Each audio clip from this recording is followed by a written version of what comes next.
Engineer علی مرزا نے مفتی طارق مسعود کے عقائد کی انجینئرنگ کر دی۔ مفتی طارق مسعود کا انجینئر علی مرزا کو کرارا جواب۔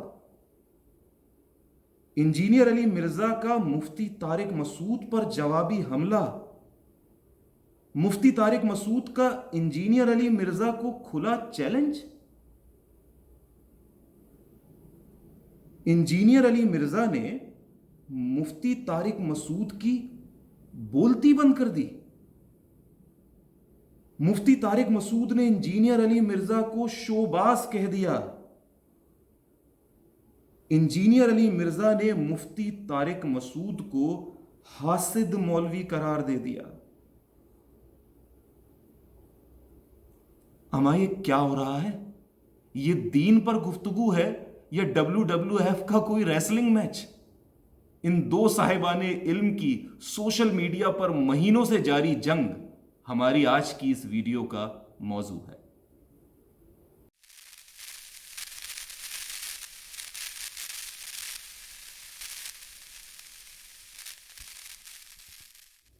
کہتا ہوں سچ کہ جھوٹ کی عادت نہیں مجھے۔ السلام علیکم دوستو، عزیز و رفیقو، کیسے مزاج ہیں آپ سب کے؟ میں عظیم الرحمان عثمانی ایک بار پھر آپ کی خدمت میں حاضر ہوں۔ آج جس عنوان کا انتخاب میں نے کیا ہے وہ خاصا مشکل ہے، بلکہ پنجابی میں وہ کہتے ہیں نا کہ پیڑا ہے اوکھا ہے، اور وہ عنوان دراصل سوشل میڈیا پر مہینوں یا سالوں سے جاری علمی اور دلائل کی وہ جنگ ہے جو مفتی طارق مسعود اور انجینئر علی مرزا کے مابین جاری ہے۔ جی ہاں، آج اسی جنگ کو ہم موضوع بنانے جا رہے ہیں۔ میری اس ویڈیو کے مخاطبین بنیادی طور پر 3 لوگ ہوں گے۔ پہلے سب سے قابل احترام ہر دل عزیز مفتی طارق مسعود صاحب، دوسرے سوشل میڈیا کی جان، بلکہ کہنا چاہیے وہ انگریزی میں کہتے ہیں نا ہارٹ تھروب، انجینئر محمد علی مرزا بھائی، اور تیسرے وہ تمام احباب، وہ تمام سامعین جو ان دو صاحبان علم میں سے کسی بھی ایک کے یا تو طالب علم ہیں، سننے والے ہیں، چاہنے والے ہیں۔ چلیے ویڈیو کا آغاز کرتے ہیں، بسم اللہ کرتے ہیں، اور اللہ سے یہ امید رکھتے ہیں کہ اس ویڈیو سے خیر برآمد ہو۔ سب سے پہلے مفتی طارق مسعود صاحب، میں آپ سے مخاطب ہونا چاہتا ہوں۔ میں ذاتی طور پر آپ کا بہت بڑا فین ہوں۔ یقین کیجئے، نہ میں لفاظی کر رہا ہوں، نہ ہی کوئی مکھن بازی کر رہا ہوں، لیکن میں آپ کو بہت چاہتا ہوں، آپ سے بہت استفادہ کرتا آیا ہوں۔ میں بجا طور پر یہ سمجھتا ہوں کہ نہ صرف آپ علماء دیوبند کی روایت کے امین ہیں، بلکہ پورے پاکستان اور عالم اسلام کا فخر ہے۔ میں یہ بات مانتا ہوں کہ صاحبان علم کی آج بھی کمی نہیں ہے، ماشاءاللہ علماء حق ہمارے پاس آج بھی موجود ہیں، لیکن جو بات کرنے کا سلیقہ، جو اثر انگیزی اللہ پاک نے آپ کی گفتگو میں رکھی ہے، وہ شاذ نظر آتی ہے۔ مفتی صاحب، میری شکایت آپ سے یہ ہے کہ انجینئر علی مرزا صاحب کے معاملے میں آپ سے چوک ہو گئی ہے۔ میں جانتا ہوں کہ آپ کو لگتا ہے کہ سوشل میڈیا پر یہ ایک نیا فتنہ برآمد ہوا ہے جو نوجوان نسل کے ذہنوں کو غلط تشریحات سے معمور کر رہا ہے۔ میں سمجھتا ہوں کہ آپ کو لگتا ہے کہ انہیں ایک سخت لہجے میں جواب دینے کی ضرورت ہے۔ میں یہ بھی سمجھتا ہوں کہ آپ کے نزدیک اکابر کی توہین کرنے والے کو یوں ہی جانے نہیں دیا جا سکتا، مگر اس سب کے باوجود بھی میں یہ کہنا چاہوں گا کہ شاید جو طریقہ آپ نے اس وقت اختیار کر رکھا ہے وہ مناسب نہیں ہے، وہ مؤثر نہیں ہے، کیونکہ اس سے نہ تو مخاطب کی اصلاح ہو رہی ہے اور نہ ہی دیگر سامعین اس سے استفادہ حاصل کر پا رہے ہیں۔ اگر آپ کو لگتا ہے کہ اس زمین میں نہیں انل منکر کی ضرورت ہے تو شائستگی سے اپنی دلیل پہنچا دیجیے۔ یعنی اگر آپ کو لگتا ہے کہ کسی موضوع پر غامدی صاحب نے، انجینئر علی مرزا صاحب نے، وحید الدین خان صاحب نے یا کسی اور صاحب نے کوئی غلط تشریح فراہم کی ہے تو آپ اس کا رد دلائل کے ساتھ، قرآن و سنت کے ساتھ، بنا نام لیے بھی پیش کر دیں گے تو یقین جانیے کہ سامعین پر حق واضح ہو جائے گا۔ اور یہ بات تو آپ مجھ سے بہتر جانتے ہیں کہ ہمیں داروغہ نہیں بنایا گیا ہے، ہمیں تو بات احسن انداز میں پہنچانے والا بنایا گیا ہے۔ اس کے بعد انسان کی ثوابدید پر ہمیں چھوڑنا ہوگا کہ کون اس پیغام کو سمجھتا ہے اور قبول کرتا ہے۔ منافقت کا یا شو بازی کا تانا دینا، اکابرین پیش کرنے کے حوالے سے یہ کہہ جانا کہ اپنا ابا پیش کرو، یا یہ کہنا کہ تم انجینئر ہو جا کے پنکھے ونکھے ٹھیک کیا کرو، یہ ساری باتیں اللہ کی قسم مفتی صاحب آپ پر زیب نہیں دیتی، یعنی سامنے والا جو بھی لب و لہجہ اختیار کرے، جو بھی جملے بولے، اللہ کی قسم ہم آپ کی جانب دیکھتے ہیں، آپ مفتی ہیں، آپ عالم دین ہیں، آپ کو اللہ نے مسند پر بٹھایا ہے، عزت دی ہے، اور ہم آپ سے صرف جواب نہیں ڈھونڈتے، ہم آپ کی صرف دلیل نہیں دیکھتے، بلکہ آپ سے آپ کا انداز تخاطب بھی سیکھتے ہیں، ہم آپ سے آپ کی برداشت بھی سیکھتے ہیں۔ تو پلیز اس معاملے میں تھوڑی سی نظر ثانی کیجیے۔ اس ویڈیو کو بنانے کی ہمت میں نے کیسے جوڑی ہے یہ میں ہی جانتا ہوں۔ اس وقت میرے الفاظ میرا ساتھ نہیں دے رہے ہیں، اور میرے ساتھ یہ معاملہ ہوا نہیں کرتا ہے کہ مجھ میں کانفیڈنس کی کوئی کمی ہو جائے، لیکن چونکہ بیک آف دا ہیڈ میں یہ جانتا ہوں کہ میری اوقات کیا ہے، میری اوقات کیا ہے کہ میں آپ جیسے صاحب علم کو یہ بتاؤں کہ کیا بولنا ہے، کیوں بولنا ہے، کیسے بولنا ہے۔ تو اس کو آپ یہ مت سمجھیے گا کہ میں کچھ آپ کو بتا رہا ہوں، میں صرف آپ سے درخواست کر رہا ہوں، ایک استدعا کر رہا ہوں کہ اگر آپ علمی دلیل پیش کریں، رد پیش کریں تو بنا نام لیے پیش کر دیں، اور اگر نام لینا ضروری ہو تو شائستگی کو ملحوظ رکھیں، کوئی پھپتی نہ کسیں، کیونکہ یہ آپ کے منصب کے مطابق نہیں ہے۔ امید ہے آپ میری بات کا برا نہیں مانیں گے۔ بہت شکریہ۔ اب میں گفتگو کا رخ انجینئر محمد علی مرزا صاحب کی جانب کرنے جا رہا ہوں۔ علی بھائی، آپ کی بھی کیا بات ہے۔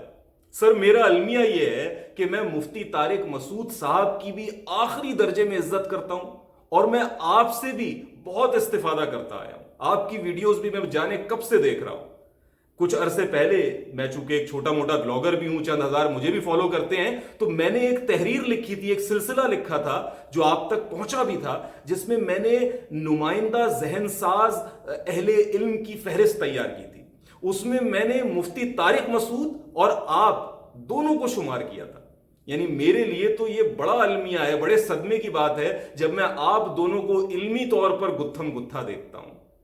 25 جولائی 2016 کو میں نے آپ کو ایک ای میل بھی بھیجی تھی جس کا آپ نے جواب بھی مجھے دیا تھا، اور اس ای میل میں نے آپ سے اپنی محبت کا اظہار کیا تھا، آپ کی صلاحیتوں کا، آپ کی علمیت کا اعتراف کیا تھا، آپ کا شکریہ ادا کیا تھا، اور ساتھ ہی ایک درخواست، ایک خدشہ ظاہر کیا تھا کہ مجھے ایسا لگتا ہے کہ دن بدن مخالف نقطہ نظر کے لیے آپ کے لہجے میں ترشی اور تیزی آتی چلی جا رہی ہے، جو نہیں ہونی چاہیے۔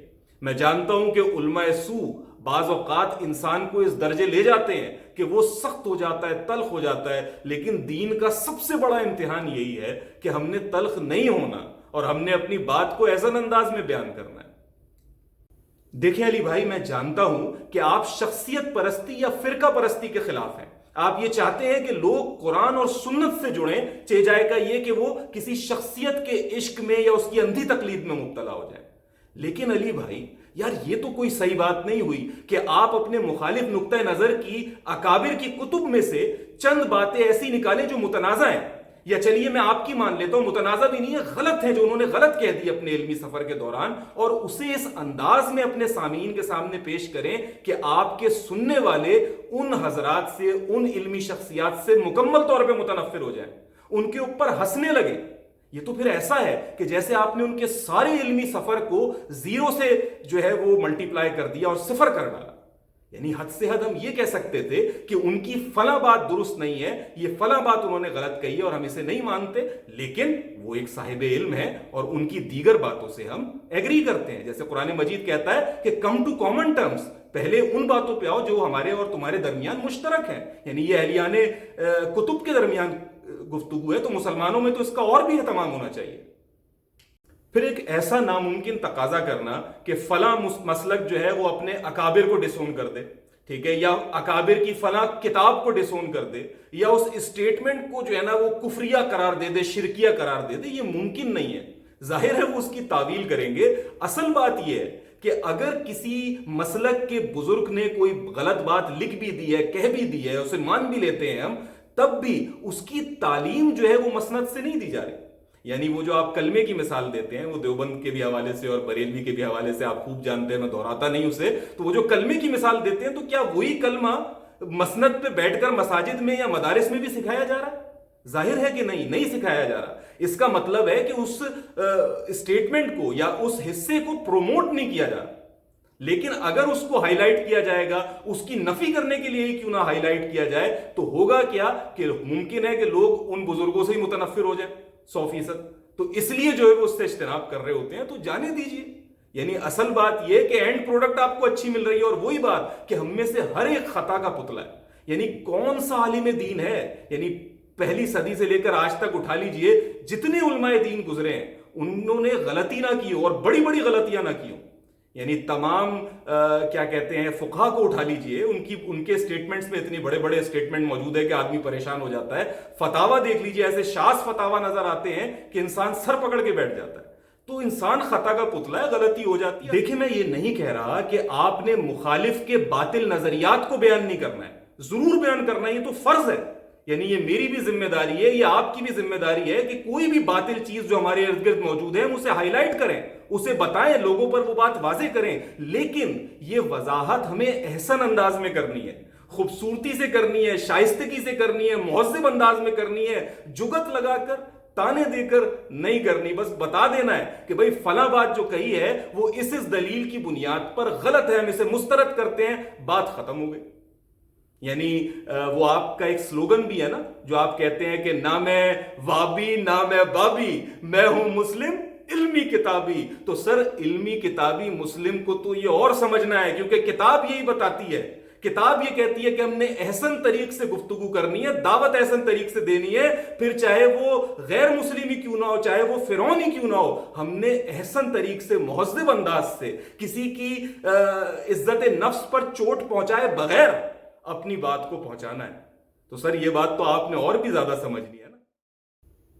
یہ جو اکثر ہم ایک رٹ سنتے ہیں کہ سچ کڑوا ہوتا ہے, سچ کڑوا ہوتا ہے, سچ کڑوا ہوتا ہے, حقیقت یہ ہے کہ سچ اکثر کڑوا نہیں ہوتا, بلکہ ہمارا لہجہ, ہمارے غلط الفاظ کا انتخاب, ہمارا طرز تخاطب اسے جو ہے وہ کڑوا بنا دیتا ہے.